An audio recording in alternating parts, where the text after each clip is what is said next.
welcome to another edition of the SABC News Tech Wrap. I'm Lebogang Sejake. And I'm Matibes Banyoni. AlwaysOn has launched what it calls SA's first Wi-Fi calling service. Do you make any Wi-Fi calls? I do, actually. I do a lot. WhatsApp is one of them, and Viber and Skype. Yeah, yes. I do. So when they made this announcement, a lot of people said, what do they mean SA's first Wi-Fi calling? Because I use WhatsApp, either I use my data or I use data on Wi-Fi. Yeah, what is the difference? Mm-hmm. Well, the big difference here is that, firstly, it's SA-based. It's a South African company. And you can make Wi-Fi calls to landlines. So unlike something like WhatsApp, where you have to make a call to someone who's also on WhatsApp or who's on the same platform, you can make calls to people who are outside the platform. We spoke to AlwaysOn, and this is what they had to say. The first thing is that when we use our service, the person who you're phoning, you don't need them to have the same service. So you can terminate calls onto traditional cell phone numbers, onto traditional landline numbers. You can basically break out to the traditional telephony networks, whether that be the mobile networks or the landline numbers. So that's the first very big thing that makes it very different. So you're not limited to your contact group who you can phone. You can phone an absolute stranger from this number. They will be able to take your call. The second thing is that the solution is completely integrated into the way the phone works. Now, the solution is only going to be launched for Android phones initially. And the way it works is once the user downloads an application, or while the application is on the phone, the user doesn't need to use the application to make phone calls. So the user basically just uses the phone like they normally have to. They don't have to go into a separate application. They just use their, whether they use their dialer or they use their contacts, wherever they initiate phone calls from. So you click on a contact, you click on their number. If you got it automatic, it'll work automatically. If you got it to ask me on every call, it'll say, do you want to call using AlwaysOn Calling or do you want to call direct?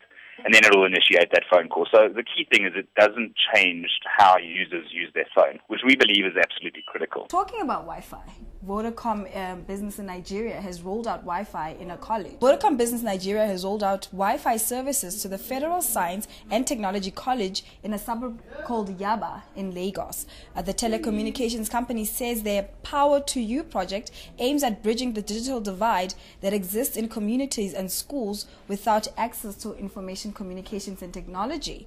And they also say that they aim at enhancing the learning and teaching environment for both learners and teachers. Still on Africa, Ericsson this week released their 2015 mobility report, which basically looks at what will be happening in technology and mobility till the year 2020, basically the predictions. And what they are already seeing in 2015 is that people who use tablets actually consume more video than people who use smartphones or phablets. Is it because of the large screen and Exactly. And we're actually seeing that trend coming into place. And you know that video is booming everywhere. People actually, when you go online, if you have a choice of either reading an article or actually just watching what happened, chances are you'll go and watch what happened. And it's just a sign of where video is going. And people on phablets watch 50% more videos than people on smaller devices. So the study also reveals that 60% of all online traffic will come from video by the year 2020. Wow, that's a lot. It is. A lot of people are watching video online. Well, yeah, well, someone's going to watch our video. Streaming is the in thing, right? Talking about in things, 3D printing has become very big nowadays, and now they just recently launched a 3D printed car. That is so cool. Yep, that is so true. This complex cyber-mechanical device called the Strati was first rolled out in September of 2014 at the International Manufacturing and Technology Show in Chicago by auto company called Local Autos.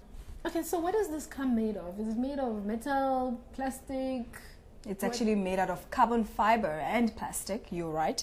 And according to the creators, it is still going under a lot of improvements until the day that it is cleared to drive on public roads. And also according to them, they say this is a revolution to the auto industry. I can imagine. Hey, imagine if, I'm hoping that it costs half the price of an average car, number one. It will, obviously, because it's 3D printing. But I don't know if I'll be safe, though, in a plastic and carbon fiber built car. We're so used to metal. I know. And going into something that took what? probably 3 days to print. Yeah, and I'm actually hoping that in 3D they get better material to use when they print things. So hopefully you'll be actually have better or new material, and you can still get the car at half the price. That will make a big difference. You never know. I mean, now we can print chocolate. We can print food, actually. Yes. Did you know that? Yeah, but anyway, that's all for us this week. And from us, it's ciao for now.